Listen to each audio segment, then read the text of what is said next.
Magandang umaga po sa ating lahat. Narito ang ating weather update para sa araw ng Miyerkules, May 13, 2026.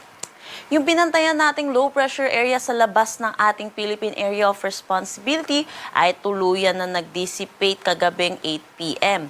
Sa ngayon, isang low pressure area na lamang ang binabantayan po natin at ito yung nasa loob ng ating Philippine Area of Responsibility at yung dating si Kaloy. Huli itong namataan sa line 495 kilometers east ng Birac, Catanduanes. Hindi naman po natin na ito nakikita na magkakaroon ng direktang epekto sa anumang parte ng ating bansa at hindi rin natin nakikita na mag-i-intensify pa muli bilang isang ganap na bagyo.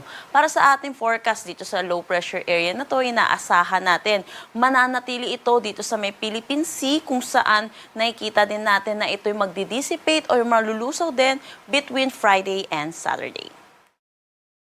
Para sa magiging panahon natin ngayong araw dito sa Luzon, patuloy tayong makakaranas ng maaliwalas na panahon. Pero asahan din po natin yung init at alinsangan lalo na sa tanghali hanggang hapon na may mga posibilidad ng isolated rain showers at mga localized thunderstorm lalo na sa hapon at sa gabi. Agwat ng temperatura para sa Metro Manila, 28 to 35 degrees Celsius, Lawag, 26 to 33 degrees Celsius. For Tuguegarao, asahan natin ang 27 to 39 degrees Celsius, Baguio, 18 to 25 degrees Celsius, Tagaytay, 24 to 34 degrees Celsius, at Legazpi, 25 to 33 degrees Celsius. Ngayon din dito sa may Palawan, buong Visayas at Mindanao, inaasahan din natin ang maaliwalas na panahon. Pero yun din po, pinapaalalahan natin yung mga kababayan po natin, magiging mainit at maalinsangan, lalo na po yung tanghali hanggang hapon, na may mataas na chance ng mga localized thunderstorm, lalo na sa hapon at sa gabi. Agwat ng temperatura para sa Calayan Islands at Puerto Princesa, 26 to 34 degrees Celsius.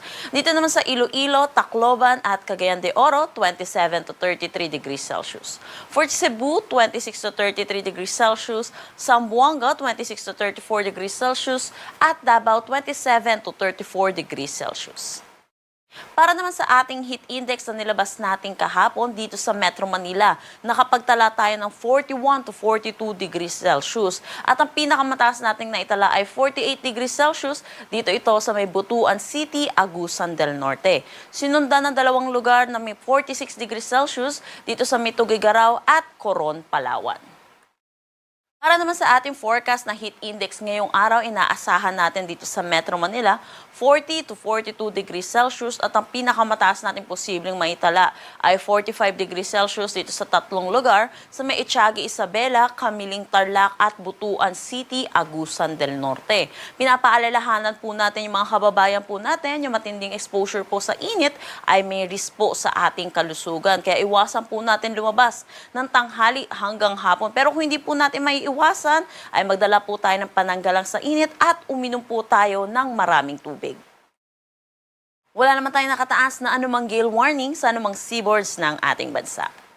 Ang sunrise mamaya ay 5:29 a.m. at ang sunset mamaya ay 6:16 p.m. Para sa karagdagang impormasyon, bisitahin ang aming mga social media pages at ang aming website pag-asa.dost.gov.ph. At yan po muna ang latest dito sa Pag-asa Weather Forecasting Center. Chanel Dominguez po at magandang umaga.